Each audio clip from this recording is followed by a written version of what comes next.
지난 시간이잖아요. 예수님은 자신의 살과 피를 먹고 마시는 자는 영생을 얻는다라고 하셨습니다. 여기에서 주님의 살과 피란 폭력적인 죽음에 내어주신 주님의 전 존재를 의미합니다. 그 죽음은 철저히 이타적인 죽음, 즉 대속적인 죽음이었어요. 우리는 이 죽음의 성격을 구약에서 속죄일날 속죄 제물로 드려지는 이 어린 양을 통해서 봤습니다. 어린 양이 이스라엘의 죄를 대신 짊어지고 죽음으로 그들의 죄와 형벌을 제거했던 그 죽음처럼 예수는 하나님께서 자신에게 주신 자들을 영원토록 자신 안에 지키시고 보존하기 위해 그들의 죄를 대신 짊어지시고 죽음으로 그들의 형벌과 심판을 제거하셨습니다. 아버지께 받은 자들의 죄악을 자신의 전 존재로 제거하심으로 그들에게 하나님을 기뻐하는 영적인 생명과 영원토록 그 안에 거할 수 있는 영원한 생명을 마련하셨습니다. 이것이 예수의 살과 피의 의미가 되는 거예요. 주님은 그의 살과 피, 즉 죽음으로 내어진 자신의 전 존재가 생명을 위한 떡이다 말씀하셨습니다. 하나님 아버지는 의인이 아니라 자격 없는 죄인을 살리시고자 당신의 하나밖에 없는 아들의 전 존재를 유린하셨어요. 즉 그들에게 부어질 하나님의 형벌과 심판을 아들에게 아낌없이 쏟아부으심으로 그를 유린하셨어요. 그리고 그를 영생을 위한 식탁 위에 예수를 올려놓으신 겁니다. 그리고 예수는 억압이 아니라 자발적으로 죄인을 영원토록 자신 안에 보존하시고자 자신의 전 존재를 폭력적인 죽음으로 그 생명의 식탁에 내어주신 거예요. 그리고 선언하시는 겁니다. 내 살을 먹고 마시다라고요. 이 죄사함과 영생을 위해 유일무이한 자신을 뜯어먹고 마시라고 얘기하는 거예요. 식탁에 올려있는 자신의 전 존재를 뜯어먹고 마시라고 얘기하는 겁니다. 이것이 주님께서 파렴치한 세상에 자신의 전 존재를 아낌없이 내어주신 그의 희생적인 사랑의 광희예요. 마지막 피 한 발까지 다 쏟아부으신 그의 사랑이라는 겁니다. 주님은 먹어라, 좀 뜯어먹고 좀 마셔라. 세상에서 살 수 있는 유일한 길이 바로 이것뿐이다. 내가 식탁에 올려놨으니 이제 먹고 마시다. 이렇게 선언하시는 겁니다. 정말 그의 살을 먹고 마시는, 그의 살과 피를 먹고 마시는 그 길이 없다면 생명은 없어요. 이거 외에 생명, 이 세상에서 살 수 있는 길이 없다라고 주님 스스로가 확언하셨습니다. 그리고 이 영생의 떡은요, 어떤 특정한 사람에게만 제공되는 게 아닙니다. 세상 전부가 뜯어먹고 마시고 또 마셔도 모자람이 없을 만큼 충분해요. 영원토록 그의 살과 피는 샘과 같아 솟아납니다. 그 누가 와도 어떤 자가 와도 마실 수 있을 정도로 넉넉하다는 거예요. 여기서 먹고 마신다는 의미가 우리가 뭘로 봤습니까? 믿는 것이라고 말씀드렸습니다. 예, 맞아요. 누구든지 어떠한 형편에 있는 존재든지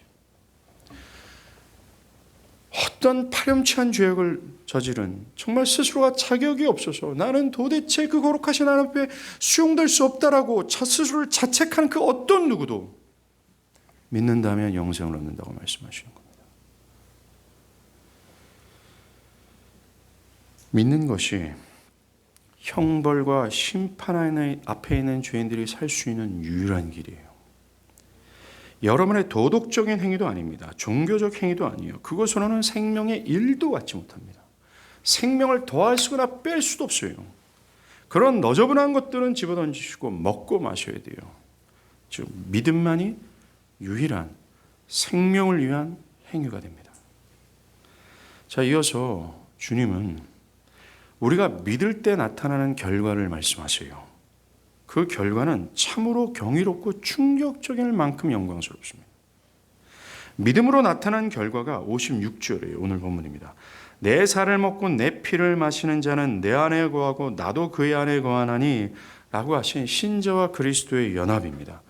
자, 이것을 지난주에 우리가 살피긴 했습니다. 그러나 좀 불충분해요. 그래서 이번에는 이 그리스도와 신자의 연합, 이것을 교리적으로 충분히 좀 다뤄보도록 하겠습니다. 자, 이 연합은 예수의 살과 피를 먹고 마시는 것의 결과예요. 다시 말해서 희생적인 죽음으로 자신의 전 존재를 내어주신 그리스도를 믿는 결과가 바로 연합이라는 겁니다. 연합은 가톨릭 교회가 얘기하는 것처럼 성례에 참여하는 것으로 되어지는 게 아닙니다. 즉, 내가 성찬에 참여했다, 세례를 받는 것으로 연합되는 것이 아니라는 겁니다. 그리고 가톨릭이 말하는 것처럼 교회가 그리스도의 몸이 아니냐. 이 몸된 교회에 등록할 때 너희는 그리스도와 연합한다라는 것도 아닙니다. 그리스도의 연합은 오직 믿음으로만 됩니다. 이것이 그리스도께서 말씀하신 진리예요. 그리스도와의 연합은 그의 죽으심과 부활이라는 그의 모든 공로와의 연합을 의미합니다. 신약의 여러 구절이 강조하는 것은 그리스도가 사람이 되셔서 하는 모든 것에 우리가 믿음으로 동참하는 것이고 또 믿음으로 공유하는 것임을 말합니다. 신자가 세례를 통해 자기 자신이 그리스도가 죽으시고 부활하신 사건에 동참했다고 가시적으로 선언하는 것, 그것을 의미하는 거예요. 로마서 6장 19절에서 바울은 우리가 그리스도와 합하여 세례를 받는 것은 예수가 행위언약으로 대표하는 모든 율법에 불순종한 우리의 죄를 대신해 짊어지시고 죽으신 그의 대속의 죽음에 연합하여 우리의 옛사람이 그리스도와 함께 십자가에 못 박혀 죽었고 그리스도와 함께 죽었다가 그와 함께 살아난 자가 되는 것을 말한다고 했습니다. 그리스도의 죽음과 부활 사건에 믿는 우리가 연합되었다라고 말하는 겁니다.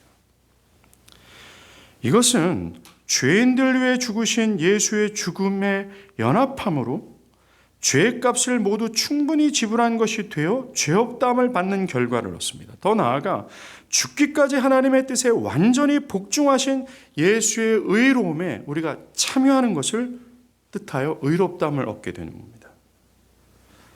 이것은 언약적이면서 법적인 선언이에요.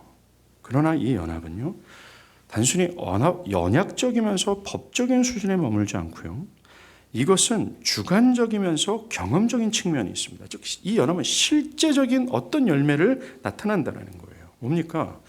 그것은 주님의 죽음과 부활에 동참함으로 우리 믿는 신자가 새로운 자로 태어난다는 겁니다. 즉, 그리스도와 함께 옛 본성과 성향이 죽고, 즉 뭐예요? 이 타락한 아담이 자기가 하나님이라고 주장하는 그 교만하고 오만망자하고 하나님이 아니라 나를 주장하고자 하는 이의 성품이 그리스도와 연합하여 실제적으로 죽고 사라져 다시 그리스도와 부활하여 이전과는 다른 성향과 삶의 방향성과 이전과는 다른 선택과 결정을 하는 새로운 삶의 방식으로 태어난다는 겁니다. 이런 주관적이면서 경험적인 이 측면은요, 언약적이면서 객관적인 이 은혜가 실제적으로 적용된 자에게 나타나는 열매가 되는 겁니다. 2000년 전에 이 구원의 사건이 어떻게 지금 나의 사건이 되는가? 그것은 그리스도와의 연합에 있습니다. 우리가 그리스도와 연합할 때 2000년 전의 구원 사역이 지금의 나의 것이 되는 거예요. 기독교 신앙의 변화가 이것으로 시작되는 겁니다. 또 연합은 그리스도의 죽으심과 부활만이 아니라 그리스도의 승천과도 연합이 되어 있습니다. 우리와 연합하신 그리스도는 현재 하나님 보좌 우편에 앉아 계십니다. 그와 같이 우리와 같은 그리스도는 영원토록 하나님 곁에서 나의 의가 되시고 나의 구원의 보증이 되시는 거예요. 적극적으로 말하자면 우리 자신은 현재 그리스도가 하나님 보좌에 우편에 앉아 있는 것처럼 하나님 보좌에 우편에 앉아 계시고 영원토록 그분과 함께 한다는 뜻입니다. 그만큼 우리가 그리스도 안에서 의롭고 완전한 자로 여김을 받는다는 뜻이에요. 어떻게 감히 그 거룩하신 하나님 앞에 영원토록 보좌 바로 옆에 우리가 앉아 있을 수 있어요. 그것은 그만큼 우리가 그리스도의 죽음과 부활에 참여한 자로 여김을 받아 하나님 앞에 그렇게 충분하게 의롭다함을 받는 자로 여김을 받기 때문에 그래요. 그리스도 안에 있는 우리는 하나님 앞에서 그리스도처럼 발견되어져 그리스도가 하나님 우편에 앉아 계신 것처럼 하나님과 함께하고 그의 영광에 참여하는 자가 되는 겁니다. 이게 믿음의 결과예요. 성경은 여러 곳에서 이 연합이라는 용어를 사용하는 대신에 그리스도 안에서라는 용어를 사용합니다. 특히 바울이 로마서 16장에서 교회된 사람들을 일일이 이름을 거론할 때 그리스도 안에서라는 용어를 사용하잖아요. 그리스도 안에서 나의 동역자들인 브리스기와와 아굴라에게, 그리스도 안에서 우리의 동역자인 우르바노와, 그 외에도 바울은 그리스도를 믿는 신자들을 말할 때 그리스도 안에 있는 누구누구라고 말합니다. 예, 맞아요. 이와 같이 그리스도에는 그리스도 안에 있는 사람들입니다. 즉 그리스도 안에 있지 않으면 그리스도인이 될 수 없다라는 거예요. 예수의 죽음과 부활과 함께 연합하여 죄에 대해서 죽고 새롭게 태어난 자가 아니라면 그는 결코 그리스도인이 아니라는 겁니다. 그냥 기독교 지식을 어느 정도 알고 있고 지금처럼 하다 보면 언젠가는 그리스도와 연합하게 될 거야 라고 생각하는 것으로 그리스도인이 될 수 없어요. 결코 불가능합니다.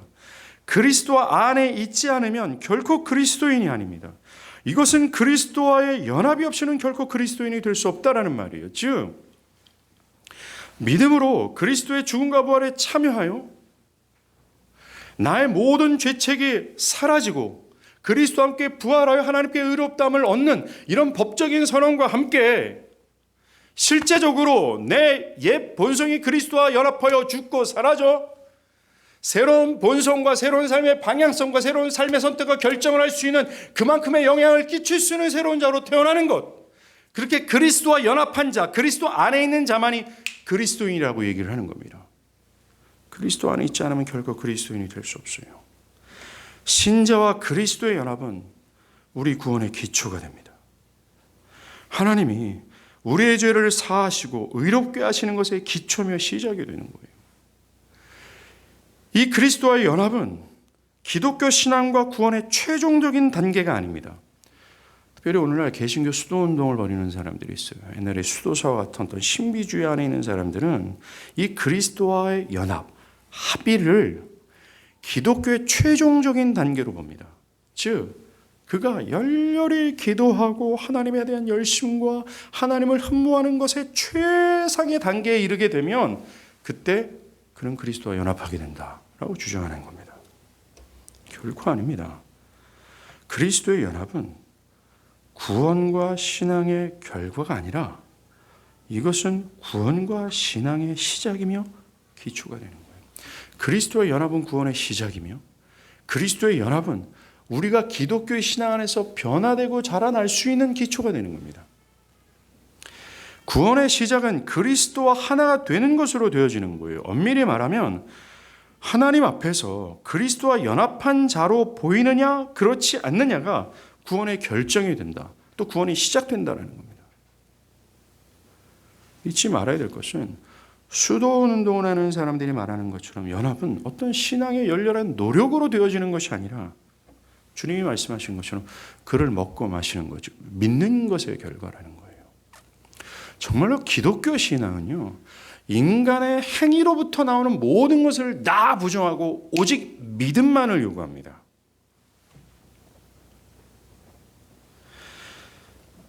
그리스도와의 연합이야말로 예수의 구원의 사역이 우리의 것이 되도록 충족시키는 연결고리예요. 예수께서 성육신하시고 죽으시고 부활하셔서 이루신 목적이 뭐예요? 그 결과가 뭡니까? 영광스러운 구원이요 영생 아니에요? 이것과 연결시키는 유일한 것이요 믿음으로 그리스도와의 연합에 있다라는 겁니다. 우리가 똑같이 2000년 전에 그리스도의 죽음에 참여한 거예요. 십자가를 짊어지고 골고다를 향할 때 조롱과 환난을 받은 겁니다. 우리가 뭐예요? 이 행위 언약을 요구했는데 하나님께서 행위 언약을 요구했는데 이것을 불충만하게 순종했던 우리의 죄악을 향한 하나님의 죄책이었어요. 이게 율법의 정죄를 받았고 십자가에서 그 율법을 어긴 자들이 받아야 될 마땅한 징벌을 나는 받지 않았지만 예수와 함께 참여한 겁니다.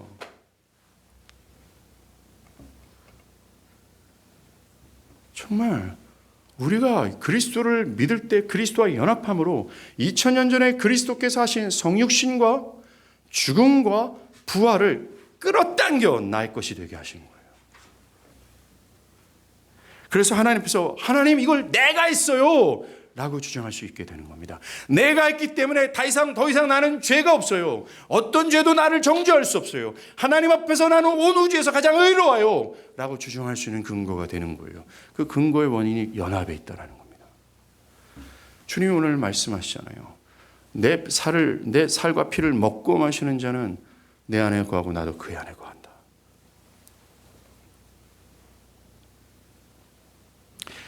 그러하기에 예수와 연합이 없는 한 우리는 그리스도의 공로로부터 어떤 복도 얻을 수 없습니다. 이것을 예배서 1장이 말하잖아요. 1장 3절에 하나님 곧 우리 주 예수 그리스도의 아버지께서 그리스도 안에서 하늘에 속한 모든 신령한 복을 우리에게 주시되, 하늘에 속한 모든 복이 그리스도 안에서 우리의 것이 되지만 그렇지 않을 경우는 없는 거예요. 그리스도께서 하심으로 나타난 모든 복락이 그리스도 안에 있기 때문에 그렇습니다. 그래서 요한복음 1장 16절에 신자가 받는 모든 것이 그리스도의 충만한 대서부터 받는다고 말하지 않습니까? 또 요한복음 3장 47절에서도 하늘에서 주신 바 되지 않으면 사람은 그 어떤 것도 받지 못한다고 얘기하고 있어요. 예, 그래요. 그리스도께서 하신 행위로 얻어진 모든 복락은 그리스도 안에 있어요. 우리가 그리스도 안에 들어가지 않으면 결코 그 복락을 누릴 수가 없습니다. 그리스도의 혜택에 참여하기 위해서는, 그에게 있는 충만함을 받기 위해서는 연합해야 돼요. 그 외에는 없습니다. 정말 이 연합은 믿음으로 이루어집니다. 정말 이 믿음은 그리스도와 우리를 연결하는 유일한 매개체예요. 그리스도의 모든 공로와 그 공로에서 얻어진 모든 복을 우리의 것이 되게 하는 유일한 통로입니다. 정말로 이것을 누리는 데 있어서 사람의 행위를 말하지 않아요. 그 어떤 조건을 말하지 않고 있다는 겁니다. 오직 믿음만을 얘기하고 있다는 거예요. 만일 여러분 자신이 아브라함처럼 믿음의 사람이라는 것이 부끄럽게 느껴질 정도로 부패해서 마귀의 엄청난 정죄를 받고 있다면 내가 봐도 나는 아닌 것 같아요. 나는 정말 자격이 없는 것 같습니다. 정말 하나님의 언약 백성이라고 우리는 부르시긴 하는 거지만 정말 우리의 삶을 봤을 때 너무나 부패해서 난 자격이 없다, 너무나 부끄럽다 하면서 끊임없이 너는 안 될 놈이야 라고 마귀의 정죄를 받고 있다면 절대로 뒤로 물러나지 않고 더욱 붙들어야 될 게 뭔지 아십니까? 믿음이에요. 믿음으로 그리스도를 나의 것으로 주장하는 겁니다. 이렇게 생각해서는 안 됩니다. 내가 이런 처지 있으니까 다시 회복해서 잘 살고 실패하지 않으면 나는 그리스도와 다시 연합할 거야. 이 생각은 정말 어리석은 생각입니다. 연합은 그리스도를 믿는 것에 있어요. 여러분이 부패했다고 여긴다면, 자격이 없다고 여긴다면 자격을 갖추도록 노력하는 것이 아니라 믿는 것뿐입니다. 우리는 여전히 율법주의 사상 안에 있어요. 우리가 무언가를 노력하고 어느 선상에 도달하게 되면 그리스도의 복락을 내가 누린다라고 생각을 하고 있어요. 성경은 1도 말하지 않고 있는데 믿음뿐이라고 얘기하는데, 여러분의 생각하는 변화나 신앙의 성숙은 오직 믿음으로 그리스도와 연합한 것의 결과로 되어져요. 원인이 있다면 결과는 분명히 있다는 겁니다. 그렇다면 그리스도와 연합은 어떤 성질일까? 입니다. 먼저 그리스도와 연합은 영적인 연합입니다. 연합이 영적이라고 말하는 것은 그 연합이 성령으로 인해 이루어지기 때문에 그래요. 성령은 그리스도의 영입니다. 그 성령이 믿는 우리 안에 내주함으로 그리스도의 영은 믿는 우리 안에 내주하게 됩니다. 고로 그리스도의 영이신 성령이 우리 안에 내주하심으로 그리스도는 우리가 그리스도 안에 연합하게 되는 거죠. 성령이 우리를 그리스도와 연합하게 하는데 그리스도의 영을 통해서 하게 하신다 말씀하십니다. 고린도전서 6장 19절에 너희 몸은 너희가 하나님께로부터 받은 바 너희 가운데 계신 성령의 전인 줄 알지 못하느냐 라고 그리스도의 영이신 성령이 믿는 자 안에 거하신다고 얘기합니다. 또 있습니다. 로마서 8장 9절과 10절이에요. 만일 너희 속에 그리스도의 영이 거하시면 만일 너희 속에 하나님의 영이 거하시면 너희가 육신에 있지 아니하고 영에 있나니 누구든지 그리스도의 영이 없으면 그리스도의 사람이 아니다. 아까 말한 우리가 그리스도 안에 있지 않으면 그리스도인이 될 수 없다고 말하는 것과 똑같은 얘기를 하지 않습니까? 즉 그리스도의 영이신 성령이 그 안에 있지 않은 자는 절대로 그리스도인이 아니라고 얘기합니다. 결정적인 진술이 있습니다. 요한일서 3장 24절이에요. 그의 계명을 지키는 자는 주 안에 거하고 주는 그 안에 거하나니. 주의 계명을 지키는 자는 주 안에 거하고 주도 그 안에 거한다. 여러분들 오늘 보면 56절 연합을 얘기하는 구절과 똑같지 않습니까? 즉 하나님의 계명을 지키는 자가 그리스도와 연합한 자라는 증거다. 즉 하나님의 계명을 지키는 것이 그리스도와 연합된 것의 증거다, 열매이다 라고 얘기하고 있습니다. 이어서 뚜렷하게 얘기합니다.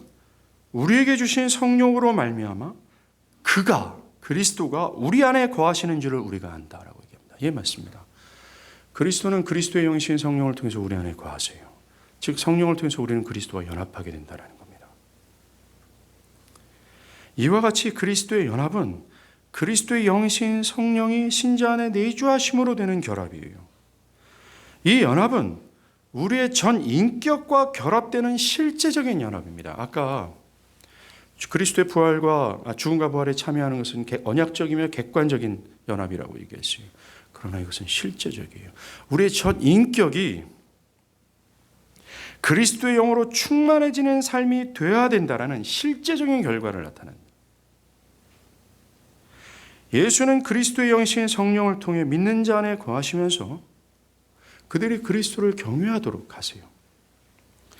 그들 안에 그리스도의 법을 깊이 새기시고 그 법을 즐거워하고 따르도록 만드십니다.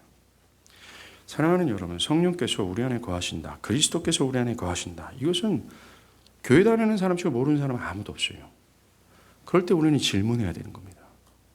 지금 이것이 얼마나 중요한 말인지는 우리가 지금 되새기고 있잖아요. 과연 그렇다면 내 안에 그리스도의 영의 존재하시는가? 그 존재로서의 열매가 과연 있는가? 즉 내가 계명을 지키고 따르는가라는 거예요. 우리는 성경을 상당히 모호하고 흐리멍텅하게 알고 있습니다. 이런 성경 구절을 볼 때 대충 넘어가는 버릇들이 있어요. 그렇지 않습니다.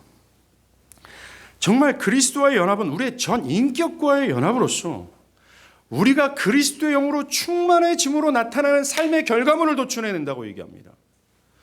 그리스도께서 우리 마음에 계신다는 것은 단순히 우리를 대충 좀 도와주고 우리가 사업하고 공부하는 것을 대충 위로해주는 이 정도가 아니라 그리스도가 우리 안에 계셔서 당신의 법을 우리 마음에 새기고 우리가 당신의 법을 죽기까지 따라가도록 우리를 도우신다고 얘기하고 있어요. 이것은 하나의 억압과 억지가 아니라 그리스도의 아름다움을 보여주심으로 기꺼이 기쁨으로 따라가도록 한다는 겁니다. 어디까지요? 고난 가운데 있다 할지라도 말입니다. 자신의 전 존재를 내려놓고 만약 마귀가 그의 법을 무력화시킨다면 즉 마귀는 끊임없이 교회를 공격하잖아요. 그리스도와 연합된 자들 끊임없이 하나님을 따르지 못하도록 이 그들 내면에 있는 하나님의 뜻을 이 새겨진 하나님의 뜻을 무력화시키려고 합니다. 그럴 때 예수는 우리 안에 있는 예수는 그 마귀의 세력을 산산히 부수시고 신자들이 그를 따르도록 도우시는 거예요. 이런 그리스도의 영의 역사가 가시화되지 않는 사람들은 즉 그의 계명을 자신의 삶을 돌이키고 그것에 실제적으로 순종하는 삶이 아니면 그는 그리스도 안에 있는 사람이 아닙니다. 그리스도 안에 있는 사람이 아니라면 신자가 아니에요. 정말로 제가 지금 방금 말씀드리는 이것은 의롭다함을 얻었다라는 법적 선언이 아닌 믿는 자들 안에 나타날 실제라는 거예요. 뿐만 아닙니다. 그리스도의 영으로 우리 안에 거하셔 우리와 연합한 예수는 신자들 안에서 신자들을 도우시고 위로하시고 영적인 생명력을 공급하시고 그들과 인격적인 교제를 나누십니다. 그러하게 신자는 가장 큰 고난 가운데 있을 때 가장 큰 위로가 되시는 그리스도가 안에 거하기에 다른 어떤 것으로 위로를 받는 것이 아니라 그리스도를 통하여 위로를 받으며 그 고난 가운데 이 구원의 생명력을 사그러뜨리지 않고 여전히 활활 태워 앞으로 전진하는 자가 될 수 있다는 거죠. 사랑하는 여러분, 우리 안에 계신 성령, 그리스도의 영은 죽지 않고 살아계신 하나님이십니다.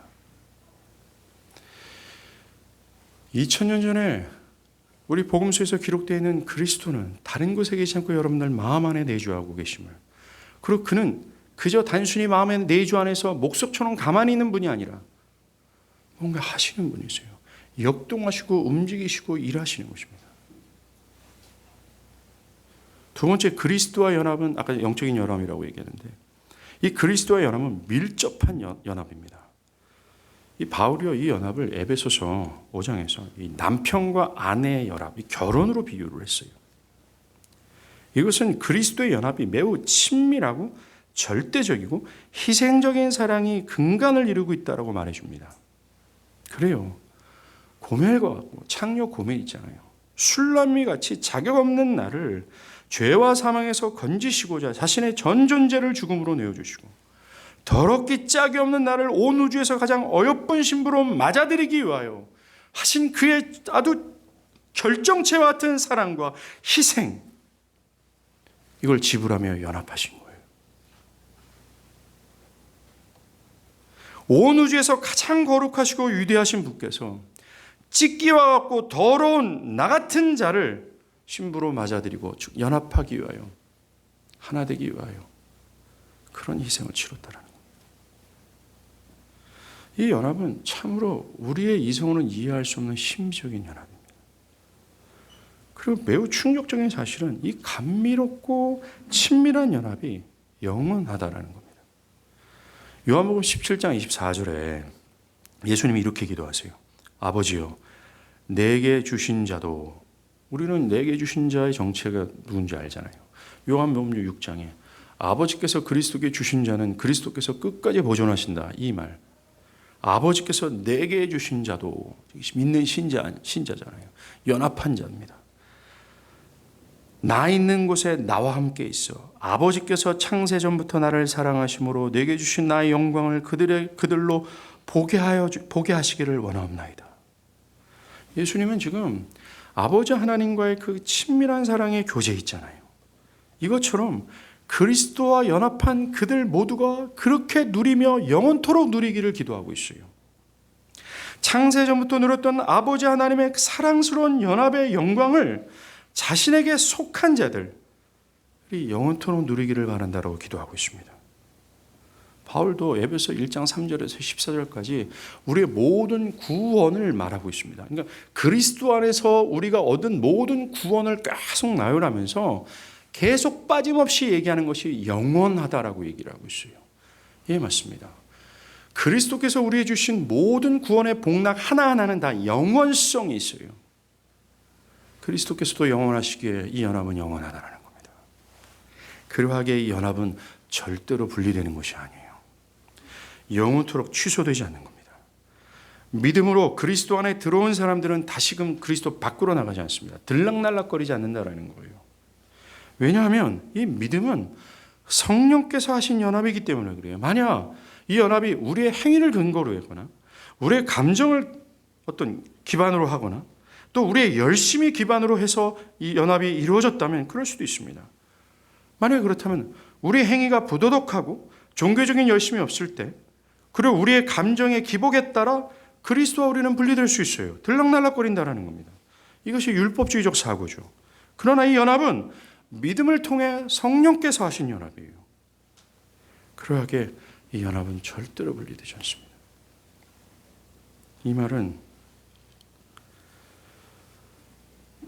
그리스도와 연합한, 우리를 친밀하게 사랑하시고 아내와 남편의 관계, 이 영적인 혼인 관계가 절대로 찢어지지 않는다라는 거예요. 이 세상의 모든 사람들이 나를 사랑하다가도 나를 버리지 않습니까? 내가 그렇게 신뢰했던 사람들이 나를 배신하잖아요. 얼마나 많은 사람들이, 내가 신뢰하고 사랑했던 사람들이 나를 얼마나 실망시킵니까? 그러나 온 우주에서 유일하게 한 분만이 절대로 영원토록 나를 버리지 아니하시고 끊임없이 사랑하시며 언제나 실망시키지 아니하시고 언제나 내 편이 되시는 분이 되는 거예요. 왜요? 이 연합이 영원하기 때문에 그래요. 분리되지 않기 때문에 그래요. 그래서 바울이 얘기하잖아요. 현재 일이나 여러분들이 현재 당하고 있는 그 일들이 있잖아요. 여러분들이 생각하는 그 거지 같은 일들, 일을 알고 싶어하는 그런 일들, 또 장래일이나 여러분들이 막연하게 두려워하고 염려하는 미래의 어떤 계획들, 능력이나 높음이나 기쁨이나 다른 어떤 피조물이라도 우리 주 예수 그리스도 안에 있는 하나님의 사랑에서 끊을 수 없다라고 얘기하는 겁니다. 바울은 이걸 알았어요. 그리스도와의 연합은 절대로 떨어지지 않을 그 어떤 것도 이것을 찢어지지 못하는 강력한 연합이요 영원무궁한 연합이다라는 것을 알고 깨달은 거예요. 그 무엇도 하나님의 사랑 안에 있는 그리스도와 나를 분리시킬 수 없어, 이렇게 선언하고 있는 거예요. 여러분들, 이것이 우리의 고백이에요. 이것이 신자하고 있는 믿음이라는 겁니다. 이 말을 우리에게 적용하면 영원토록 그리스도는 나를 버리지 않고 영원토록 나와 함께 하시며 나를 영원토록 위로하시고 사랑하시며 영원토록 나의 구원의 보증이 되는 거예요. 지금 뭡니까? 연합은 그리스도의 부활과 죽음과 부활에 공유하고 참여한 거예요. 그게 내 거라고 얘기했잖아요. 우리가 영원토록 거룩하신 하나님 앞에 천상에서 예배할 수 있는 이유는 그리스도의 죽음과 부활이 영원토록 나에게 유효하기 때문에 그렇습니다.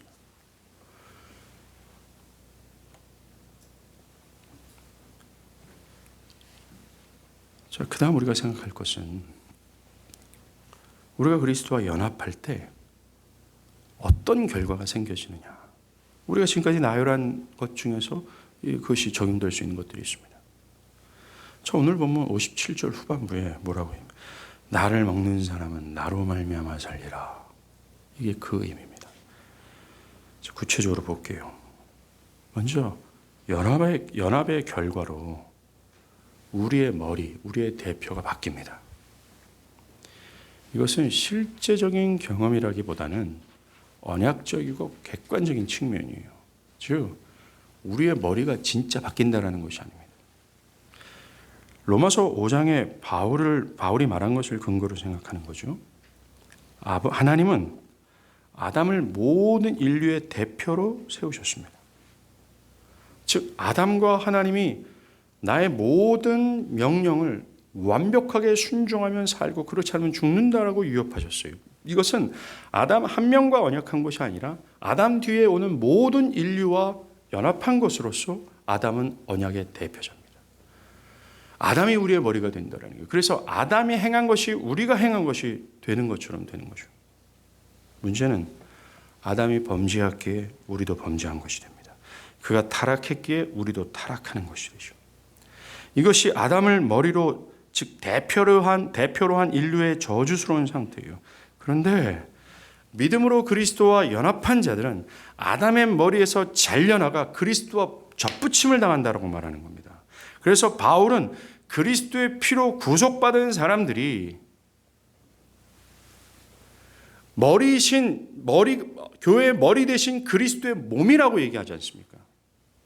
즉, 교회의 머리가 그리스도라고 얘기해요. 교회의 대표가 그리스도라고 얘기하는 겁니다.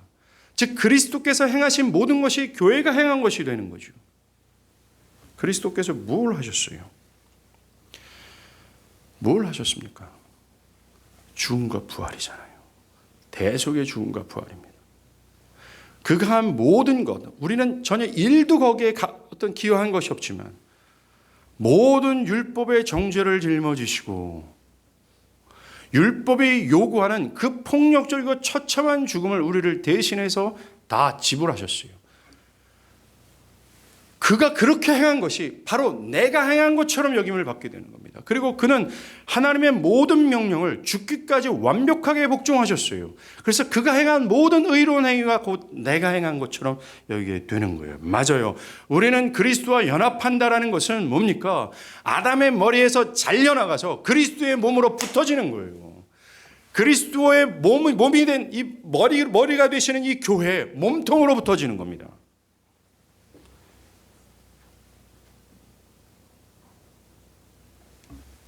이거는 언약적이고 법적이기 때문에 이것을 믿어야 되는 거죠. 그리스도인들의 신분은 이렇게 그리스도 안에서 해석될 수 있어요.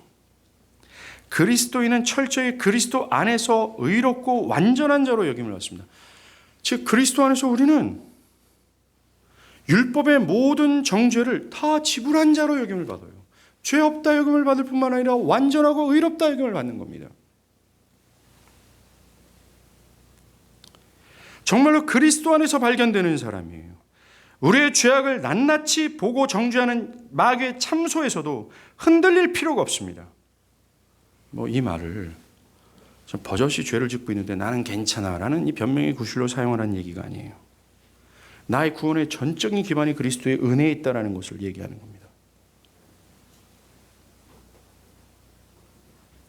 정말 그리스도인들은 하나님이 그리스도 안에서 나를 어떻게 바라보는가야 그것이 스스로가 가져야 될 정체성이라고 얘기하고 있어요. 그리스도 안에서 하나님은 그리스도인들을 죄 없다 하시며 온 우주에서 가장 존귀한 자로 여기시는 거예요. 마치 우리의 대표 되신 그리스도처럼 우리를 바라보신다는 겁니다.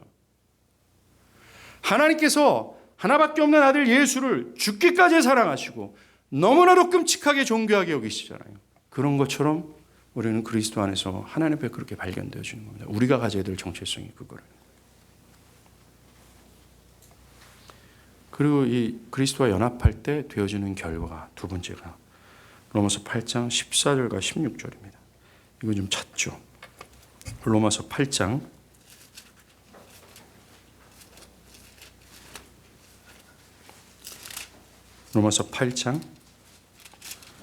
14절에서 16절입니다.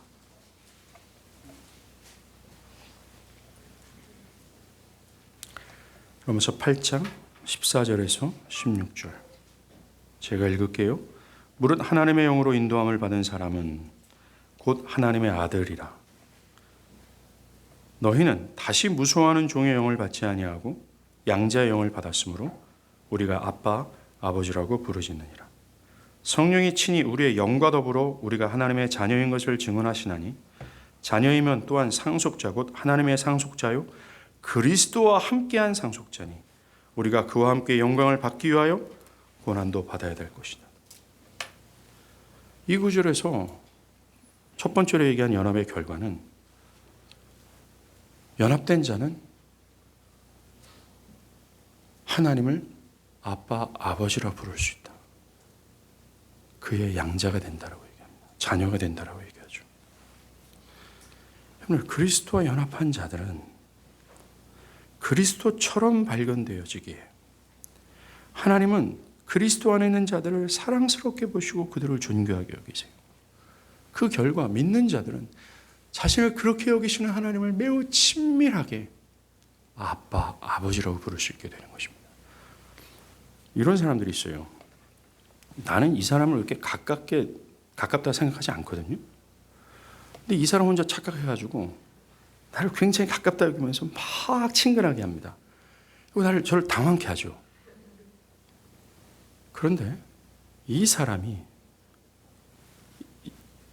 좋아하는 이 사람에게 제가 저의 마음을 열고 그를 존귀하게 여기고 사랑한다고 한다면 그는 저를 매우 친밀하게 여길 겁니다. 그리스도의 연합은 이런 은혜를 주는 거예요.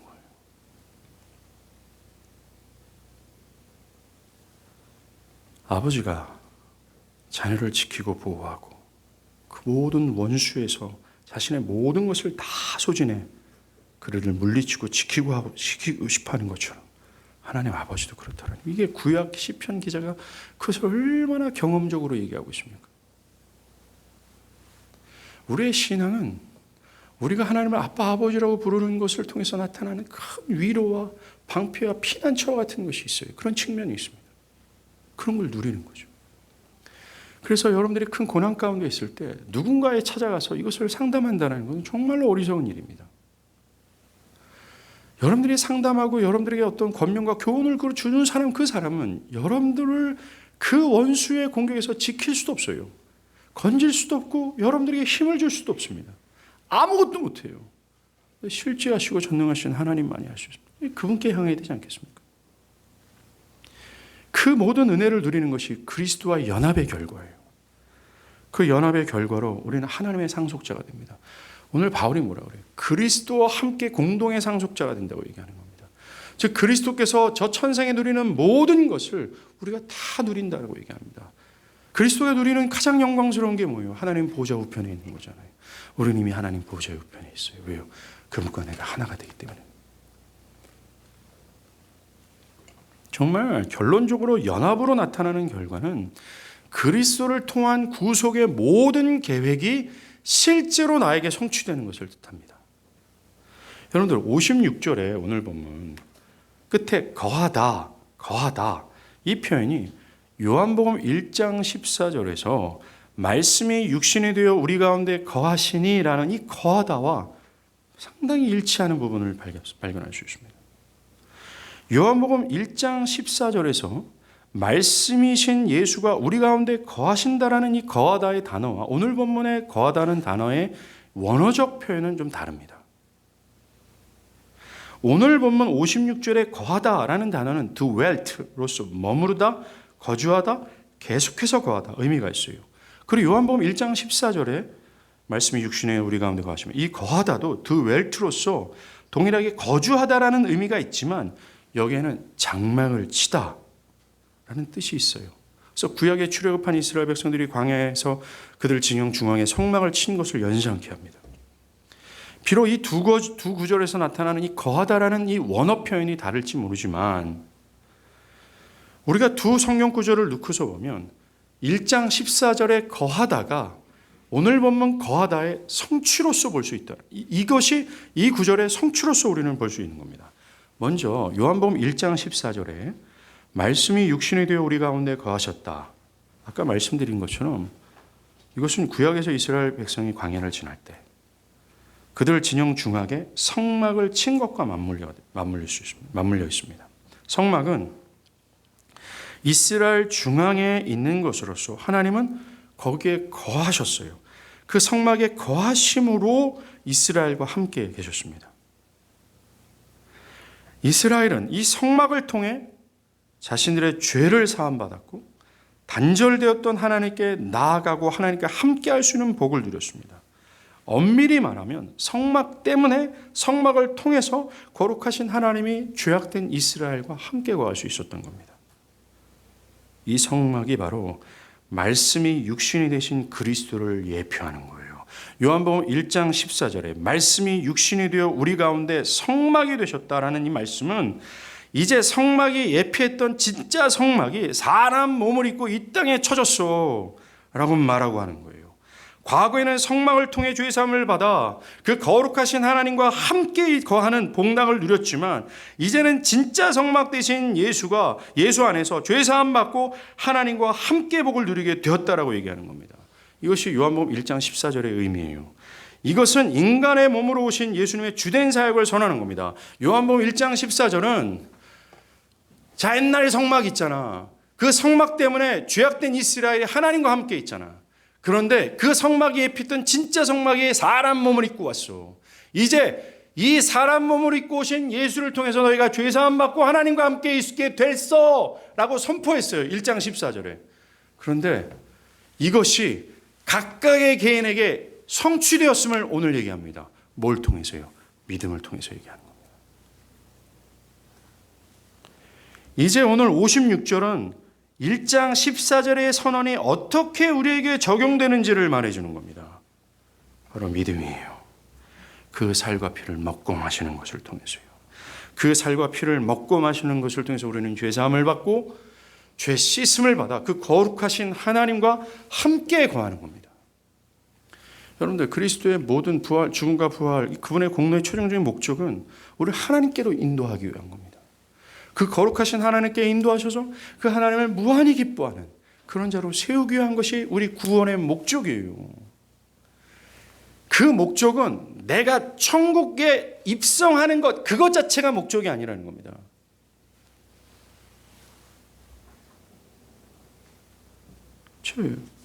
56절에서 나오는 이 연합은 정말 우리에게, 믿는 우리에게 그리스도의 구원의 계획이 온전히 성취됐음을 말해주는 겁니다. 마지막으로 연합의 결과를 얘기할게요. 이거는 실제적이고 경험적인 결과입니다. 뭡니까? 두 가지예요. 그리스도와 같아지는 것이고 그리스도의 고난에 참여하는 겁니다. 이것은 개개인에게 실제적으로 일어나야 될 일들이에요. 이것은 경험돼야 될 필연적인 열매입니다. 먼저는 믿는 자는 그리스도와 같아지는 거예요. 믿는 자는 그리스도와 연합했기에 그리스도와 같아지는 겁니다. 고린도후서 3장 18절에서도 그와 같은 형상으로 변화하여 영광에 이르게 하나니라고 말하지 않습니까? 그 로마서 8장 29절에서도 우리의 구원의 목적을 어떻게 표현해요?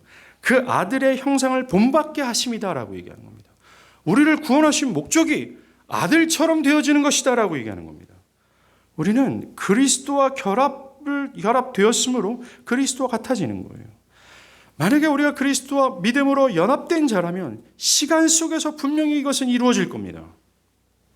그리스도인이라면 누구나 이 일이 그 마음 가운데, 그 삶 가운데 일어나게 되어 있어요. 그 인격이 변화되고 성숙해지는 거죠. 그리스도처럼 자신의 모든 것을 다 부정하고 죽기까지 주님 하나님께 복종함으로 하나님을 영화롭게 하는 그 그리스도의 나의 표 대신 그리스도처럼 변화되는 거. 이건 피할 수 없는 열매예요. 그리스도와 연합했다는 말입니다. 결코 신자는 정지 상태에 있지 않습니다. 그것을 향해 가고 있어요. 이것은 실제하는 겁니다. 만약 그렇지 않다면 그는 그리스도 안에 있는 자가 아니에요. 그 다음 그리스도와 연합한 자는 그리스도의 고난에 참여하는 자가 됩니다. 이것은 웬만한 교인이라면 다 아는 사안이에요. 문제는 실제로 우리가 그렇게 신앙하지 않는다는 것에 있습니다. 바울, 주기철 목사님, 진리를 알고 진리대로 살아가기 위해서 죽으면 죽으리라는 이 신앙의 태도를 견지하고 있어야 하지만 실제적으로 그렇지 않다는 거예요. 특별히 우리처럼 옳은 진리를 안다, 옳은 것을 안다라고 말하고 떠드는 사람들은 다 있지만 그리스도와 연합한 자에서 나타나는 고난에 참여하는 것은 없습니다. 이게 우리를 두렵게 해요. 왜냐하면 이 고난에 참여하는 신앙은 연합한 신자들에게 나타나는 열매이기 때문에 그렇습니다. 고난보다는 편안함을 추구하고 예수를 위해 손해보는 것보다는 매 순간 일신의 안녕과 세상의 재미를 추구하는 삶을 우리는 살아가고 있기 때문에 그래요. 환난과 핍박 가운데서 주를 따르고자 하는 일념 등등은 다 아는데 실제로 그렇게 못하는 거예요. 더 무서운 거는 그렇지 않아도 된다라고 하는 이런 비성경적 사고방식입니다. 이것을 흠모하고 이것을 고난 가운데 주님을 따르고 고난에 참여하고자 하나님의 힘을 구하는 것 자체도 안 하면서 막연하고 안일한 신앙의 태도를 가져요. 어떤 사람들은 목사님 그것은 특별한 신자들만이 가져야 되는 건 아닙니까? 목사님이나 선교사님들처럼 믿음의 위대한 선진들과 같은 사람들의 전유물 아닙니까? 라고 생각을 해요. 여러분들 왜 우리가 그런 말도 안 되는 말 같지도 않은 성경적 견해를 가졌을까요?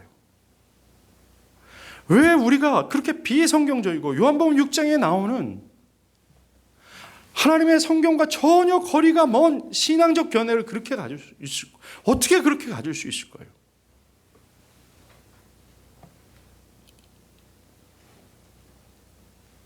우리가 그리스도의 고난에 참여하는 것이 없다면 우리가 그리스도 안에 있는 자가 아니며 신자가 아니라고 말합니다.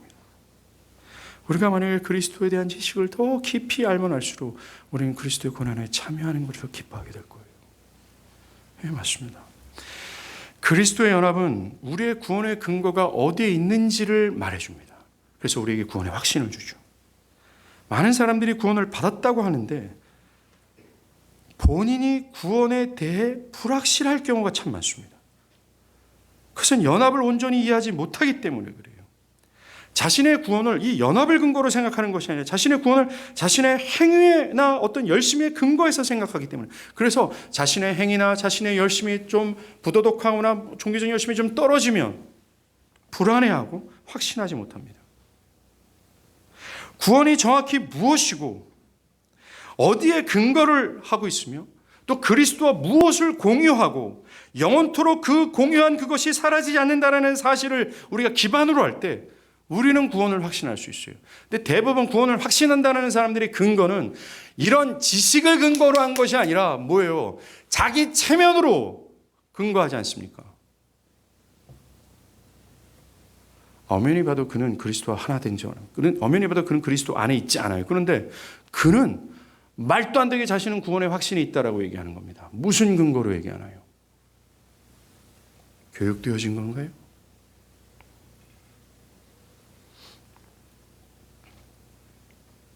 정말 이 그리스도의 연합은 그리스도의 것이 우리의 것이다라는 것에 중점을 두고 있습니다. 그 모든 것이 내가 참여했고 공유한 것이다. 우리는 이걸 근거로 확신하는 겁니다. 오늘 예수님은 이 경이롭고 충격적이라 할 만큼 위대한 그리스도의 연합이 수고가 아니라 믿음으로 되어진다라고 말씀하십니다. 믿음을 강조하시면서 우리에게 믿음을 요구하시는 거죠. 다른 무엇이 아니라는 겁니다. 그럼 믿으십시오. 뿐만 아니라 이 그리스도의 연합은 그리스도 안에 있는 자가 어떠한 삶을 살아가야 되는지를 도전하고 있습니다. 한번 이 시간 우리를 한번 들었다 내려보세요. 너저분하고 비성경적인 견해가 말도 안 되는 내 사고방식들을 한번 성령의 바람으로 다 털고 그리스도 안에 있는 자가 그리스도처럼 되어지는 것과 그리스도의 고난에 참여하는 실제적인 삶과 신앙을 해야 된다는 이 사고방식으로 그 중심을 차지하고 그렇게 살아가는 자가 되기를 위하여 성령의 도우심을 간구하길 바랍니다.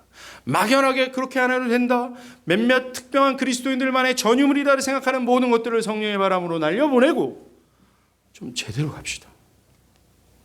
실제적으로 이것이 객관적인 그리스도의 연합이 내 안에 실제로 있어서 이것이 실제적인 열매로 드러날 수 있는 그런 좀 은혜가 있기를 간구하길 바랍니다.